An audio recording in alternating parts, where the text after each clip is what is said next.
Olá pessoal, tudo bem? Nós estamos aqui mais uma vez nos reunindo para discutir os temas da nossa disciplina Sociedades Complexas, Multiculturalismo e Direitos, né?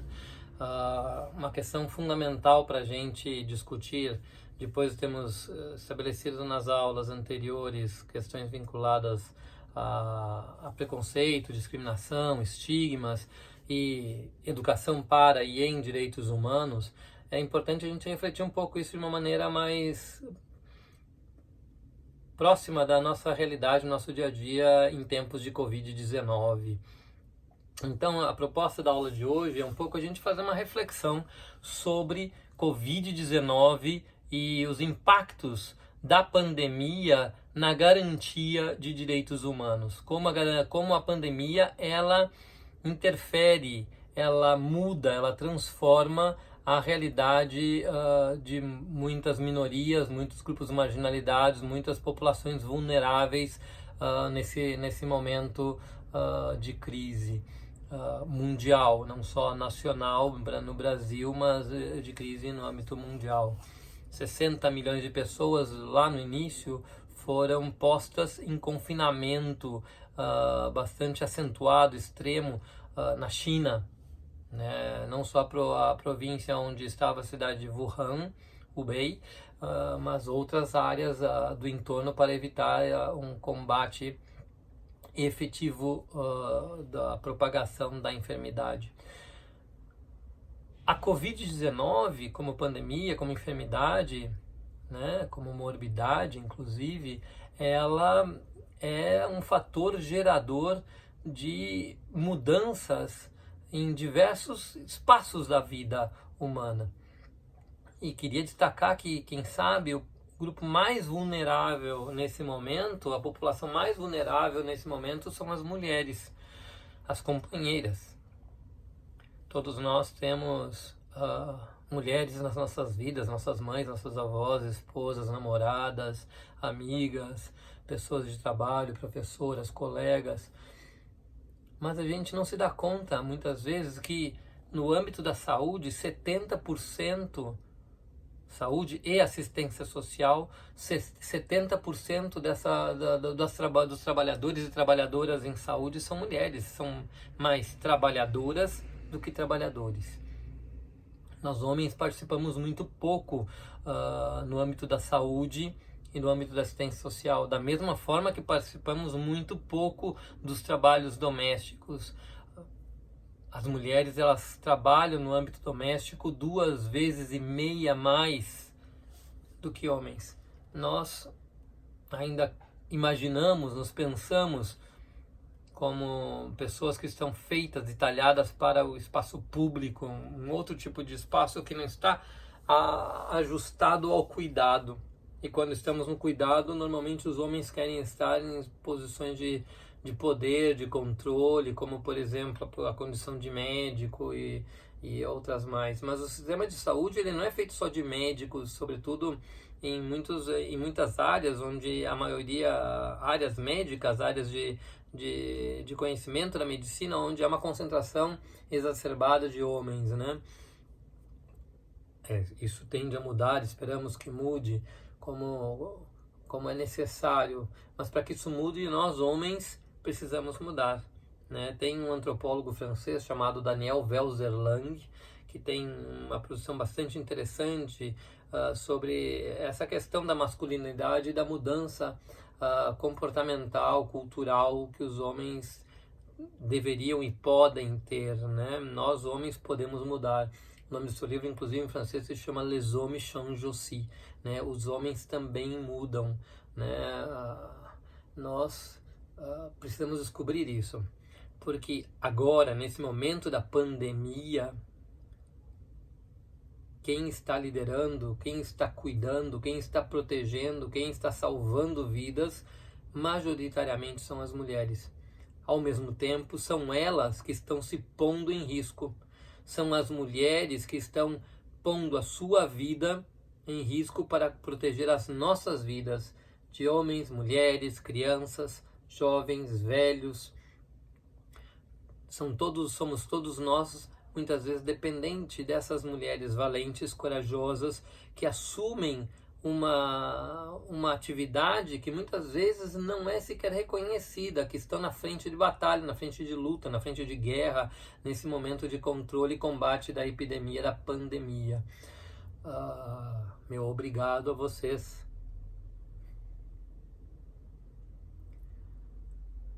Muitas vezes homens não dizem obrigado às mulheres e não reconhecem a força, a valentia, a coragem que vocês precisam ter e têm para garantir a nossa qualidade de vida, de nossas famílias, de nossas casas, de nossas relações, dos nossos afetos, da nossa saúde mental.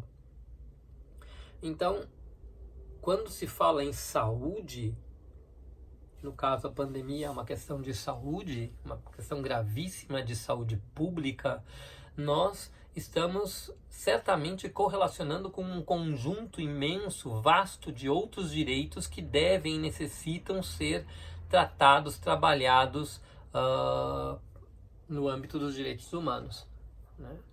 O direito à informação, o direito à educação, ao transporte, o direito ao livre deslocamento, o direito à alimentação saudável, à água, o direito ao saneamento básico, entre outros tantos direitos, direito a um ambiente saudável, protegido, o direito à vida. Todos esses direitos são atingidos e afetados pela Covid-19. Não apenas os pulmões e o sistema respiratório afeta a Covid-19. Ela afeta o conjunto, o sistema vida que nós construímos enquanto sociedade, enquanto seres humanos. Isso é uma questão que precisa ficar clara para que a gente possa entender. Muitas vezes a gente está ouvindo notícias, está ouvindo exigências, pedidos, e a gente não se dá conta que esses pedidos, essas exigências, essas faltas que nós percebemos ou as ações que estados e governos estão implementando são ações que estão diretamente relacionadas aos direitos humanos. Portanto, direitos humanos, ela é uma área que exige, necessita, pede políticas públicas. Ela orienta, ela atravessa, ela permeia as políticas públicas. Não há como pensar políticas públicas sem que algum dos elementos dos direitos humanos precise estar pensado, planejado, imaginado, porque todos eles podem e afetam a qualidade de vida de populações que são diversas, que são plurais, que são diferentes. E é isso que eu gostaria um pouco de refletir com vocês, que ambientes são esses? Como que a pandemia tem nos afetado? Como que ela tem afetado cada uma dessas particularidades de vidas e de grupos e de vulnerabilidades no Brasil e mundo afora, né? Como que a pandemia, ela visibiliza, ela deixa a olhos postos, ela deixa de uma maneira escrachada uma verdade: nós não somos iguais. Nós não temos os mesmos direitos, ainda que a lei proclame a igualdade enquanto na diferença e igualdade de direitos para todas e todos. Não temos igualdade de uma maneira efetiva porque a Covid, ela não pode ser enfrentada por nós de uma maneira equânime, de uma maneira equitativa. São muitas os elementos, os determinantes sociais que fazem com que nós vivamos esse processo da pandemia de uma maneira bastante diversa e diferente. Alguns estão mais protegidos, mais cuidados, e outros estão mais expostos. Alguns estão potencialmente mais distantes da morte, e alguns têm a morte batendo à sua porta. Você que me assiste agora aqui nesse momento, certamente deve estar se vendo, deve estar vendo a si e as suas famílias, os seus amigos, os seus entes queridos nessas condições. Melhores resguardadas, menos resguardadas. mais vulneráveis ou menos vulneráveis. Como que a Covid-19 te afeta? Nas nossas aulas, aqui agora, mediados pela internet, nós não nos damos conta que muitas vezes, ou sim, nos damos conta, muitos de nós nos damos conta, até porque fizemos uma discussão sobre isso na universidade, que muitas pessoas têm dificuldade de acesso à rede, acesso à internet, acesso a computadores, acesso a um smartphone que permita esse tipo de contato, né? Quanto maior a renda, mais fácil é o acesso a uma boa rede, a uma boa conectividade, a bons recursos tecnológicos para acompanhar as nossas aulas e discussões. Quanto menor a capacidade econômica, mais difícil é acompanhar. Às vezes impossível. No início da pandemia, eu recebi um e-mail de um aluno que dizia: professor, estou muito preocupado com o acesso e o desenvolvimento das aulas. Eu moro com a minha mãe numa casa que tem a cozinha e o quarto e o banheiro, e eu divido a cama de solteiro com a minha mãe. Essa pessoa não é uma pessoa particular, ela não é um ponto fora da curva. São 70 milhões de pessoas, ao menos no Brasil, que têm dificuldade a acessar a rede. E dificuldade significa de ter um acesso ruim e precarizado a não ter acesso a ela.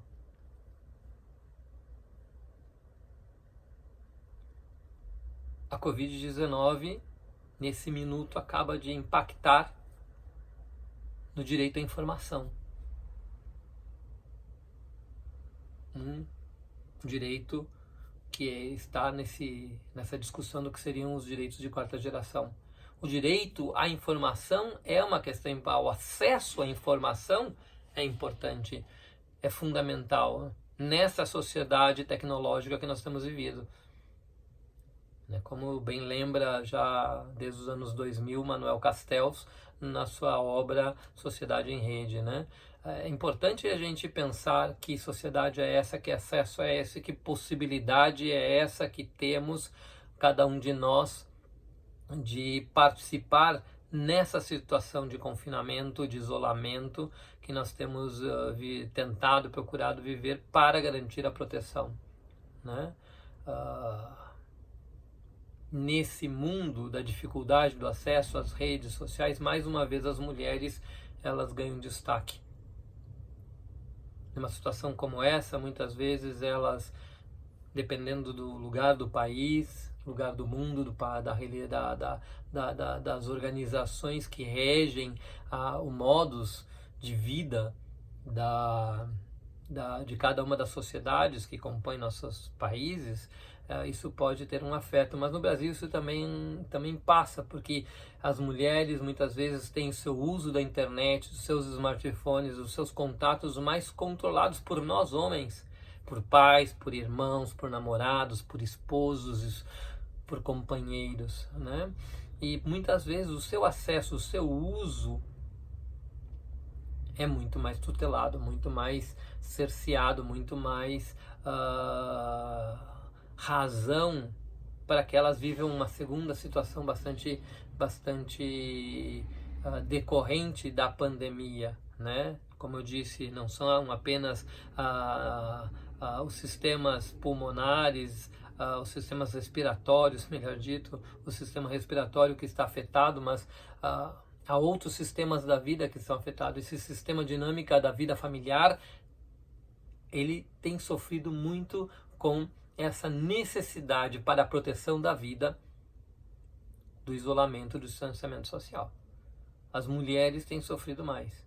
Os casos de violência doméstica, os casos de abuso por parte de homens e familiares, homens, maridos, tios, avós, irmãos, companheiros,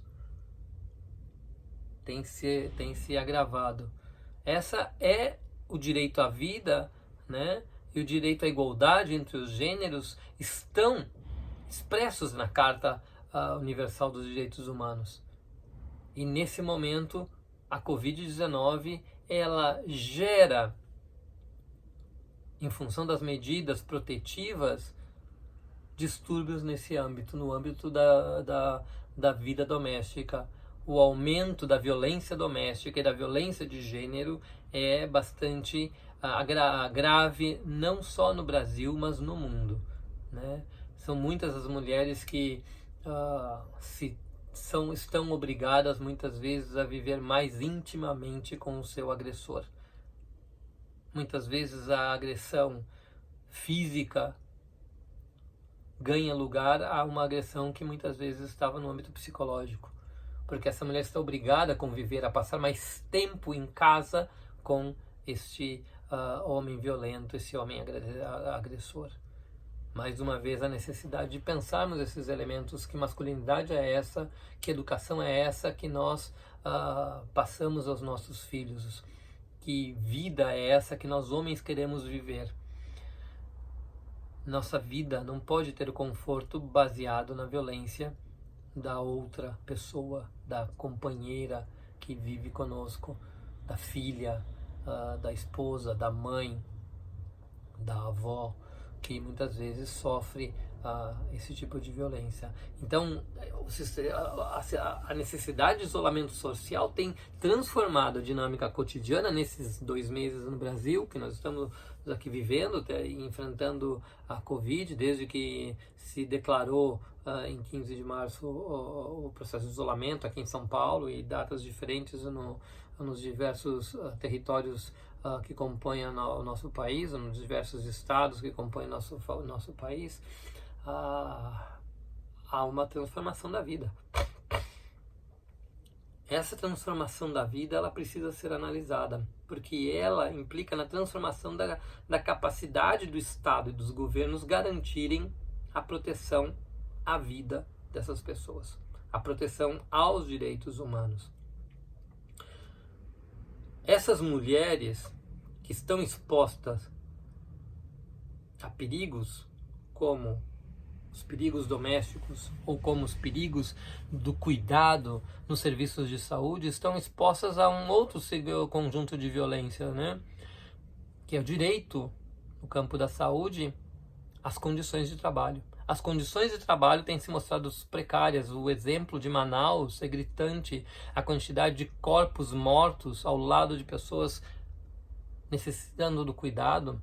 Os casos das pessoas que morreram porque não haviam respirador no Rio de Janeiro,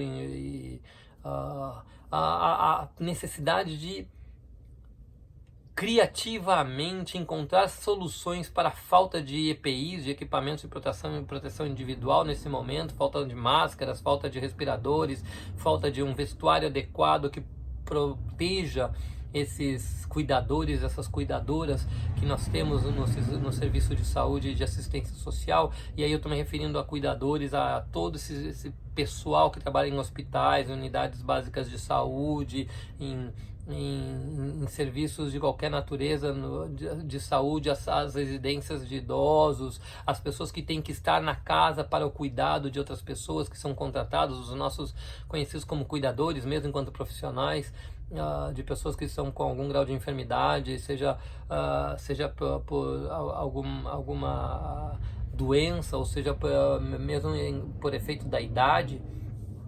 Essas pessoas muitas vezes não têm as condições necessárias para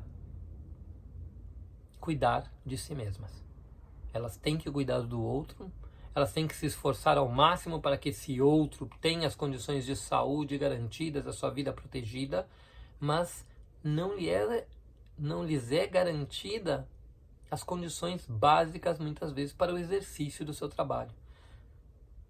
E isso, de novo, é um direito humano que está previsto na Declaração Universal dos Direitos Humanos, e é uma das preocupações que nós temos visto dentro da Comissão dos Direitos Humanos da ONU, sobretudo no Comitê de Direitos Econômicos, Sociais e Culturais. E lembramos, né, precariedade de direitos ou de acesso a elementos que nos permitam passar por essa pandemia de uma maneira mais adequada, ela vai se diferenciar muitas vezes do ponto de vista econômico, como eu já falei. Pessoas que têm maior recursos, por exemplo, alguns noticiários sobre Manaus de novo, lembrando, quando agora temos mais leitos, tem uma notícia que começa a desafogar o sistema de saúde, os hospitais, com novos leitos em Manaus, mas muitas pessoas podiam contratar UTIs aéreas, aviões, para serem removidas e levadas a outros estados, muitas vezes, para serem cuidadas. A hospitais privados que pudessem dar conta do seu cuidado de saúde nesse momento, quando estivessem contagiadas ou em suspeita. Outras pessoas não têm dinheiro, paradoxalmente, para pegar o ônibus para chegar a um serviço de saúde. Ou não tem condições para garantir o isolamento da pessoa enferma na sua casa, porque mora, como aquele aluno que me escreveu, com a mãe, num cômodo, dividindo a mesma cama. Se ele fosse acometido ou ela fosse acometida, como se faria isolamento, como se garantiria o cuidado, como se garantiria a proteção do cuidador. A desigualdade social, econômica, ela bate a porta e mostra como, para que se possa sobreviver, o capitalismo precisa mudar. Porque essa doença, por exemplo, no Brasil, ele não chegou pelas populações mais pobres, como muitas epidemias no mundo aconteceram, vieram e se disseminaram primeiro entre as populações mais pobres. Ela chegou entre as populações mais ricas, foi trazida para o nosso país pelas pessoas que viajavam, vieram do exterior, andavam de avião e tinham dinheiro para estar em lugares mais distantes do planeta, seja por motivos de trabalho, seja por motivos de turismo. Então, nós temos que pensar que nesse momento exato, nós temos a necessidade, a urgência que as pessoas mais abastadas, que as pessoas mais empoderadas economicamente passem a garantir, de alguma maneira, uma diminuição da desigualdade social e econômica. Isso é fundamental. Porque uma pandemia como essa, ela mostra que não, ainda que tenha-se recursos, casas, que se tenha apartamentos, que se tenha capacidades econômicas, não é possível garantir a segurança contra a possibilidade de contágio com base nos recursos econômicos. Porque, como se vê, a enfermidade tem se alastrado entre as pessoas mais vulneráveis. A expansão na zona leste de São Paulo é muito grave, está indo do centro, da região central, para as regiões mais periféricas, que é onde o distanciamento social é mais complexo, onde as pessoas têm condições de moradia mais complexas, onde tem menos acesso ao saneamento básico, onde tem menos acesso aos recursos econômicos para garantir seu álcool gel 70%, ou para garantir condições de higiene, porque dependendo de onde está a cidade, o bairro, onde está a região do país, o acesso à água é mais precarizado, o acesso às condições de proteção e higiene são mais precarizadas. E tudo isso em razão da desigualdade. E não podemos mais fechar os olhos a essa situação. Precisamos fazer com que as desigualdades sociais e econômicas diminuam. E o que eu estou falando de desigualdades sociais e econômicas é em função e culturais, em função do acesso à educação, o acesso aos recursos necessários à educação. O Estado de São Paulo, a Secretaria de Educação do Estado de São Paulo construiu um sistema para garantir e possibilitar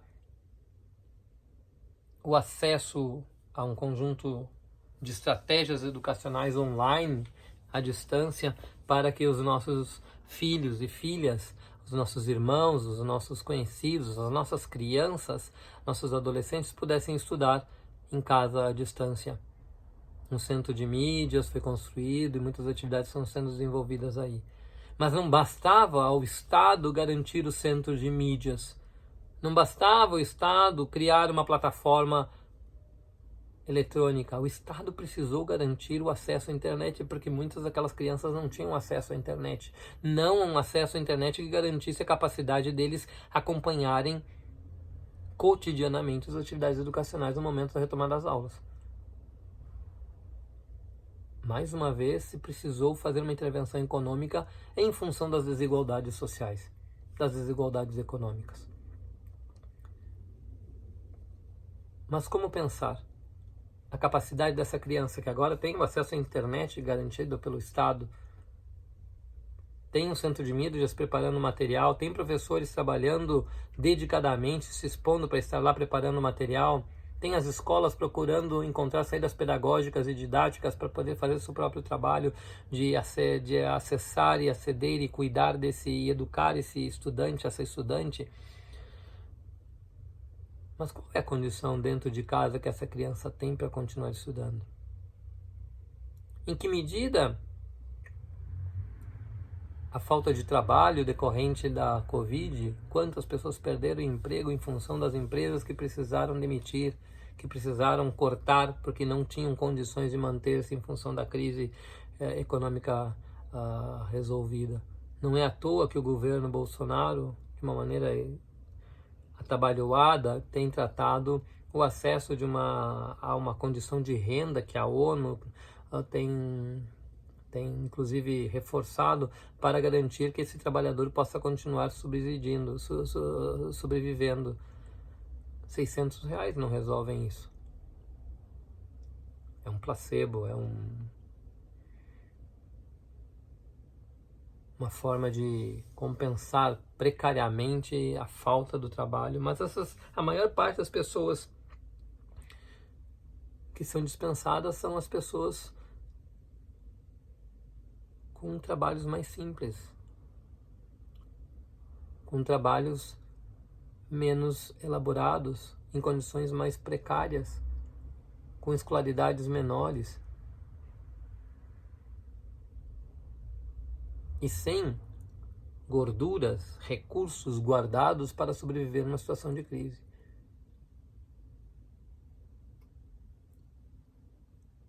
A parcela da população empobrecida e que pode se ver numa situação mais precarizada nesse momento da Covid-19 é incrivelmente grande.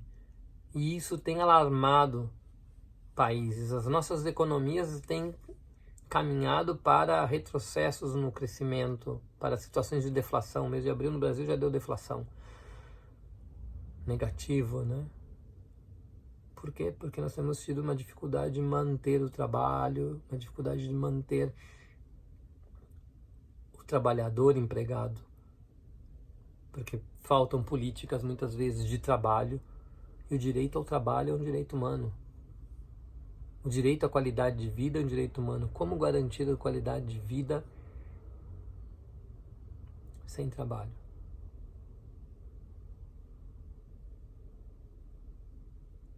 Certamente, com toda essa situação, o Estado arrecada menos, e isso impacta no endividamento do Estado para que ele possa sobreviver a essa grande crise. Não confundam, quem me ouve, nenhuma proximidade com os discursos de Bolsonaro, nenhuma proximidade com uma defesa da suspensão dos da quarentena e do isolamento social, e muito menos da cloroquina, falando em saúde, né? Mas nós precisamos pensar que nessa situação a dinâmica da vida social está alterada. E nós não podemos deixar de pensar em como a Covid-19, que põe em colapsos muitos dos nossos sistemas estaduais de saúde,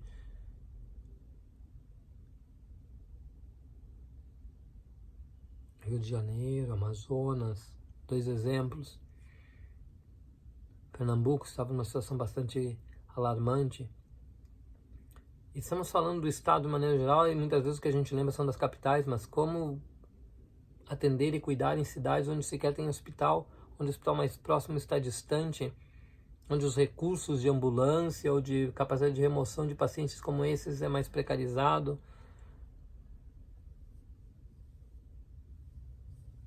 Cidades onde sequer há médico, ou comunidades onde sequer há médico.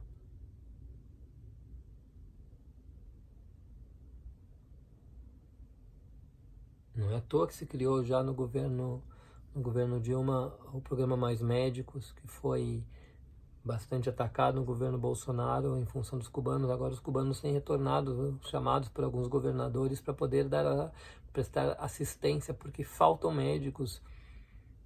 Não faltam médicos que queiram ir a esses lugares, nos recantos mais distantes do país.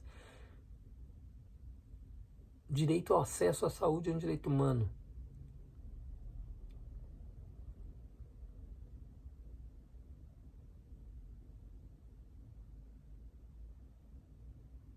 E é necessário que o Estado esteja preparado para dar essas condições. As instituições do Estado precisam ser capazes de agir. E nós observamos que essas instituições não estão preparadas e os governos que gerem essas instituições estão menos ainda preparados. Na verdade, no caso do Brasil, é um exemplo de geração de confusão permanente com essa situação de guerra entre o poder executivo do país e os poderes executivos dos estados federados. Enquanto o país tende a seguir de encontro às orientações da Organização Mundial de Saúde, os governos tentam desesperadamente cumprir dentro dos seus recursos com as normativas e com as orientações da Organização Mundial de Saúde. Mas o país não estava preparado. Muitas pessoas pensavam que o Sistema Único de Saúde, o SUS, era absolutamente dispensável. E nós nos damos conta que, como já preconizou, já disse, já declarou o saudoso Sérgio Arouca, na Conferência Nacional de Saúde em 1986, o sistema ele é um sistema que garante a igualdade para ricos e pobres. Ele garante saúde numa perspectiva universal. O Sistema Único de Saúde é um sistema misto, ele tem instituições públicas e privadas atuando nele, mas ele é um sistema que permite esse acesso universal à saúde, a todo e qualquer cidadão do nosso país. Nesse sentido, ele caminha dentro de uma perspectiva dos direitos humanos, mais uma vez, que é o direito à saúde. Então nós estamos vendo como que se articulam riscos aos direitos humanos no âmbito da educação, no âmbito da saúde, no âmbito da justiça, no âmbito da segurança pública, a violência contra a mulher, a violência doméstica, a violência de gênero, a violência das populações minoritárias como lésbicas, gays, bissexuais, transexuais, que numa situação habitual já vivem risco, são expulsas, são mortas, são violentadas, são agredidas. Agora, na situação de confinamento, muitas vezes são mais violentadas ainda porque são obrigadas a estar em espaços onde elas não podem estar ou não estão seguras nesses lugares. A ONU tem registrado processos de estigmatização para pessoas como, por exemplo, os LGBTs, impedindo-os de entrar em sistemas de saúde, agredidos por serem soropositivos, no caso daqueles que são, lembrando que o HIV ele atinge a heterossexuais e homossexuais de maneira indistinta, porque o que interessa são as práticas de saúde. Eles são preconceituosamente tratados de maneira que ações autoritárias, totalitárias, de governos, de instituições públicas e privadas fazem com que sofrimentos sejam gerados e riscos sejam acrescidos aos que já são próprios da própria enfermidade. Outra população vulnerável que merece ser lembrada, nesse caso, são os orientais. Não são poucos os casos de pessoas que são agredidas por serem orientais em função de uma identificação com a origem da doença na China. Aos casos que se espalharam a partir de países como a Coreia, como Singapura, como a Tailândia.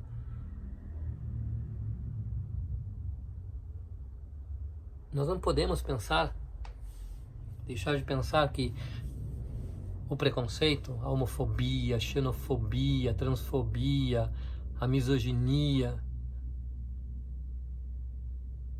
o racismo,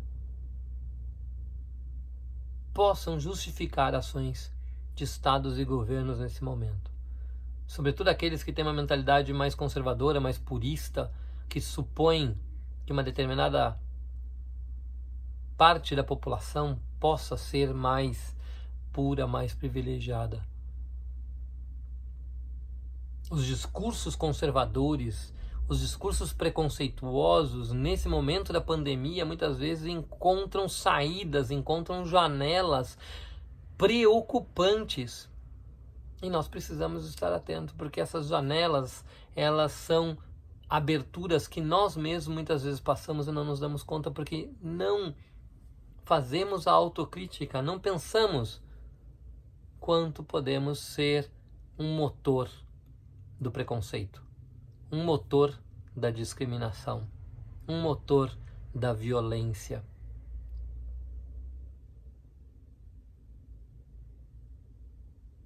É um momento grave pensar que no Brasil o saneamento básico ainda é uma preocupação.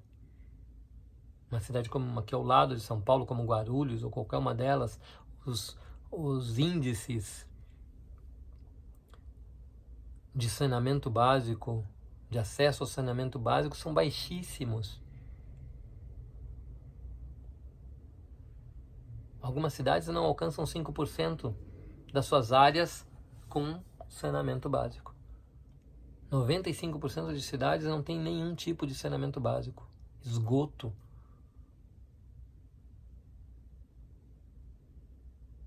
Muitas partes e cidades do país vivem racionamento de água permanentemente.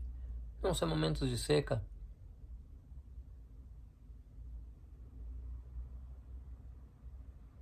Como garantir as condições de saúde?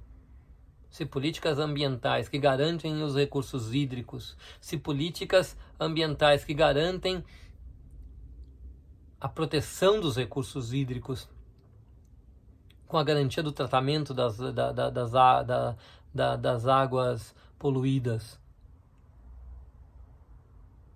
do solo, do ar.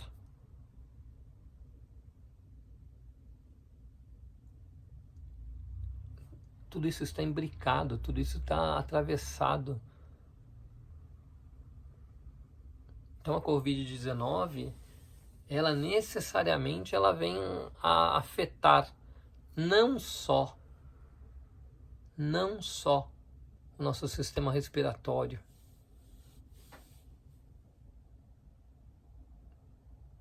ela não é uma gripezinha, nem porque do ponto de vista da saúde ela é muito mais grave do que se pode imaginar, e não se tem claro todos os efeitos e todos os sistemas que podem atingir. Por exemplo, cloroquina pode gerar problemas cardíacos. O coronavírus pode afetar o sistema neurológico, segundo algumas especulações, algumas pesquisas. Mas o Covid-19 tem afetado outras partes da vida, como a saúde mental, como a saúde física, dependendo de como nós estamos, como nós estamos vivendo.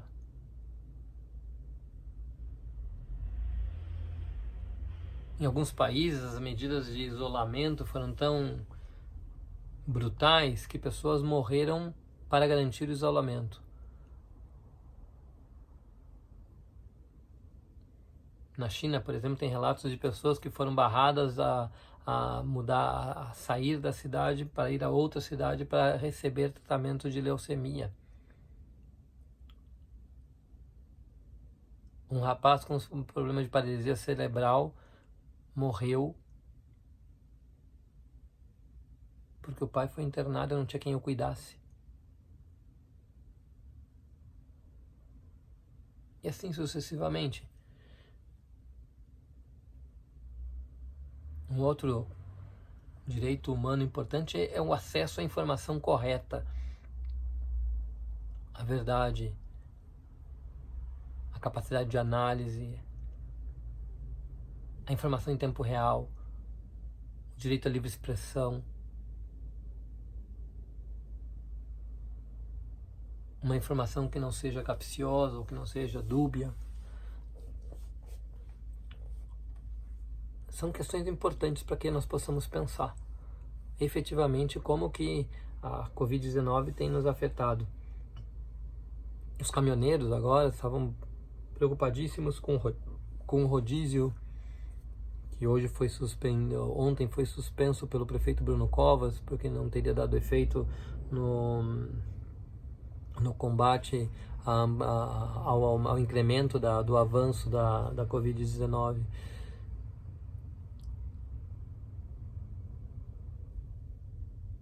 Esse direito a livre deslocamento,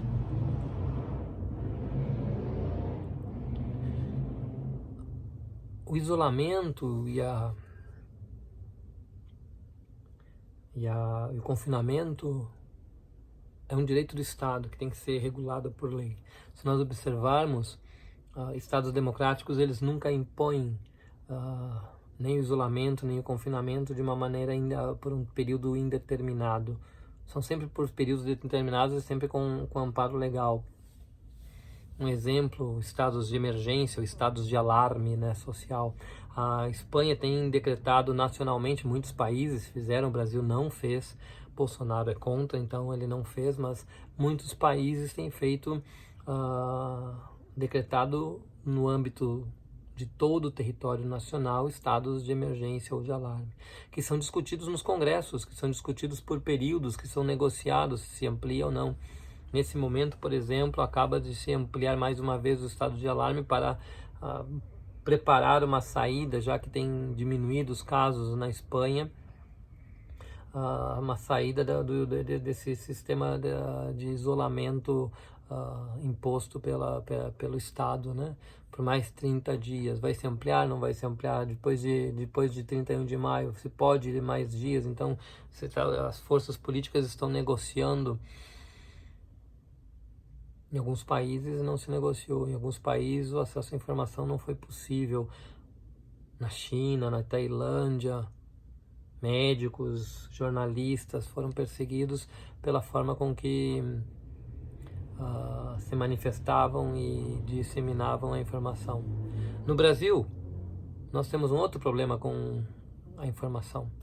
Não é um Estado que está em si privando as pessoas, mas é um Estado que tem disseminado fake news, notícias falsas, que tem posto um conjunto de informações que são dúbias, que são contraditórias, para garantir determinados interesses. Até o ponto de uma maneira tão desrespeitosa com os mortos da pandemia, o nosso presidente, os empresários, o ministro da Economia ter ido ao Supremo Tribunal Federal e dito que a economia está na UTI. Há pessoas, há vidas, há histórias, há famílias na UTI. Muitas delas já morreram. Não podemos comparar a situação da economia que pode se reabilitar.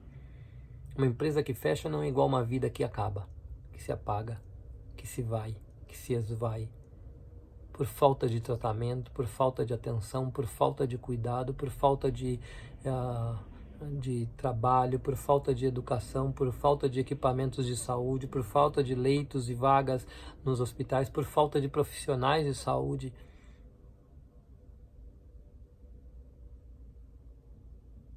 É fundamental que a gente pare e pense, então, quais são os impactos que a Covid-19 traz às nossas vidas? Quais são os impactos que a Covid-19 gera na garantia e proteção dos direitos humanos? Muitos desses direitos humanos estão sendo basicamente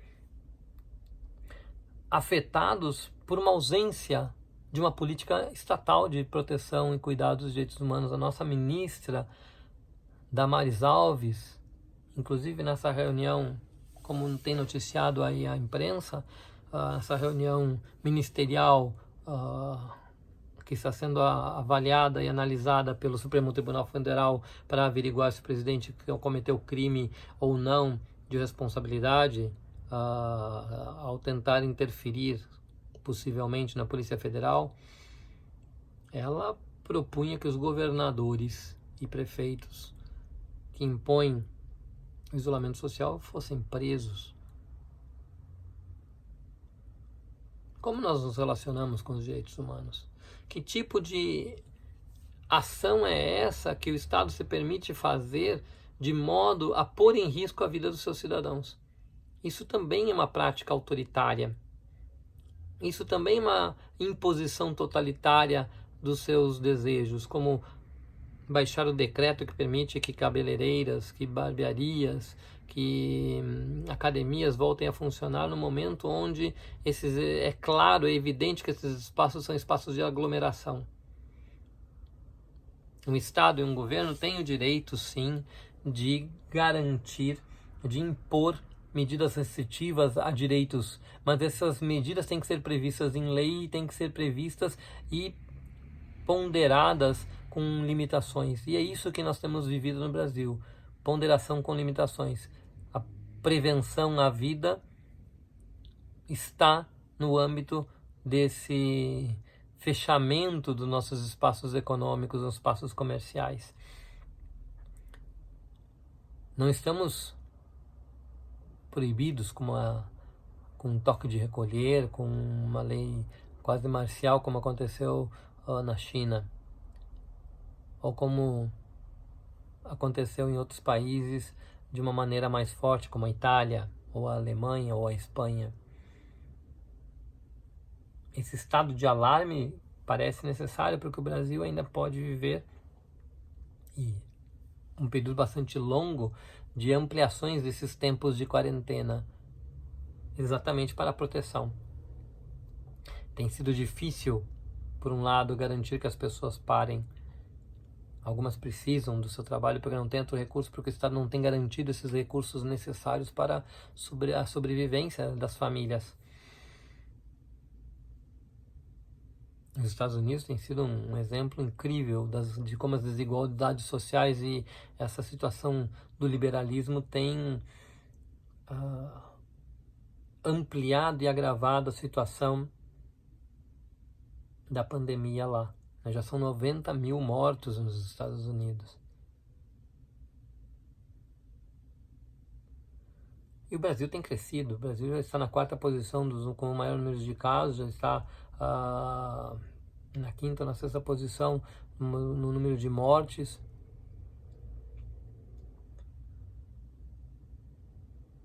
Como não agir? E qual o limite da ação? Essa é uma questão importante. Como essa ação ela pode ser provisória ou ela pode ser uma maneira de garantir de uma maneira mais abusiva a perda dos direitos. Os caminhoneiros protestavam da mesma maneira que protestavam todos aqueles que apoiam Jair Bolsonaro nas suas carreatas. Curiosamente, muitas das pessoas com as suas máscaras, curiosamente, com muitas das pessoas nos seus carros sem sair deles, tentando se proteger. Mas se nós não cuidarmos da superação das desigualdades sociais e econômicas, nós não vamos conseguir enfrentar a pandemia, o vírus. Quantas famílias dividem espaços que não são suficientes, não são adequados, não são, do ponto de vista da saúde, dignos. A moradia não é digna, o trabalho não é digno, o acesso a bens culturais, à educação não é digno, ao transporte não é digno. E, portanto, as condições de sobrevivência, de garantir uma situação que permita a essas pessoas manterem-se isoladas, ficarem em casa, muitas vezes em casa, ficar num espaço de aglomeração. Como se proteger? É preciso, então, que nós pensemos que falar em direitos humanos implica em planejamento, implica em formulação, implementação, em avaliação de políticas públicas. Que em qualquer política pública, direitos humanos está presente, ainda que não nos demos conta. E é por isso que nessa aula, nesse vídeo, eu gostaria de convidar vocês a acessarem a Declaração Universal dos Direitos do Homem, dos Direitos Humanos, e analisarem como os direitos humanos estão sendo afetados na sua vida, né? Como esses direitos humanos e quais deles têm sido mais diretamente atingidos na sua vida, na vida das suas famílias. Como o Covid-19 e direitos humanos têm se relacionado com você nesse tempo de quarentena. Sempre lembrando, fique em casa, sempre lembrando, cuide-se. Há muito mais coisas para se dizer frente a isso. Podemos falar dos refugiados políticos, temos que falar dos imigrantes, do fechamento das fronteiras, das relações internacionais, das proibições de voos, dos impactos religiosos, das informações desencontradas que o Irã, por exemplo, deu, e depois teve grandes sobre em outros casos, e depois na hora de aparecer o Covid, essa população tem dificuldade de acreditar que as informações são adequadas. Poderíamos falar do grau de periculosidade num sistema carcerário absolutamente cheio, lotado, sem condições de acesso à saúde adequada, muito menos a como garantir o distanciamento social quando as celas têm mais de 40 pessoas e são previstos 5, 6, 10 indivíduos, quem sabe, dependendo do tamanho da cela que foi constituída. Como que espaços como esses são afetados por direitos humanos. Como é afetada a vida de cada um de nós que tem pessoas ou numa residência de maiores ou que tem parentes que estão num sistema prisional, por exemplo. Como é afetada a vida de grávidas. Como é afetado toda a vida das pessoas que têm comorbidades, da diabetes ao HIV, uma doença cardíaca, uma doença respiratória. Como o sistema tem dado conta de atender essas pessoas? E quais são as ações que o Estado tem feito? Então, gostaria de que vocês preparassem um relatóriozinho pensando tudo isso que foram as nossas aulas. E é isso. Pensar e compartilhar um pouco para que a gente possa saber um pouco mais das histórias de cada um, de cada uma nesse tempo de isolamento social, de quarentena, de pandemia de Covid-19. Uma coisa é certa, sem o outro, sem os nossos amigos, os nossos familiares, sem um processo de solidariedade, enfrentar é difícil. A grande questão é se nessa sociedade nós vamos conseguir proteger e garantir os direitos humanos e ampliar a solidariedade, ou se nós vamos voltar nosso olhar para dentro de nós com as nossas próprias preocupações e deixar que uma lógica do cada um por si possa organizar a nossa vida diária. Eu espero que não. Eu espero que nós possamos enfrentar e pensar como é importante fazermos parte da vida política. Direitos humanos, ele é resultado de uma ação política. Direitos humanos é resultado de uma ação de resistência e luta. E precisa que nós estejamos sempre atentos, vigiando, controlando o Estado, os governos, para que nós possamos superar todos esses processos que podem pôr em risco, como já tem sido posto em risco, o trabalho, a educação, a saúde, para que outros possam ser beneficiados. Não se trata de beneficiar a alguns, se trata de garantir que todas e todos possamos ter uma situação onde possamos viver com mais igualdade, com mais equidade, com mais justiça social. Covid-19 põe à mesa muitas das coisas que estavam camufladas. Não se pode mais escamotear essas realidades. Enfrentar a Covid-19 é, com certeza, enfrentar todo um conjunto de desigualdades sociais, econômicas, culturais, políticas que afligem grande parte da nossa população. Mais educação, mais saúde, mais direitos, mais igualdade. Todos temos direito a ter direitos. Até a próxima aula.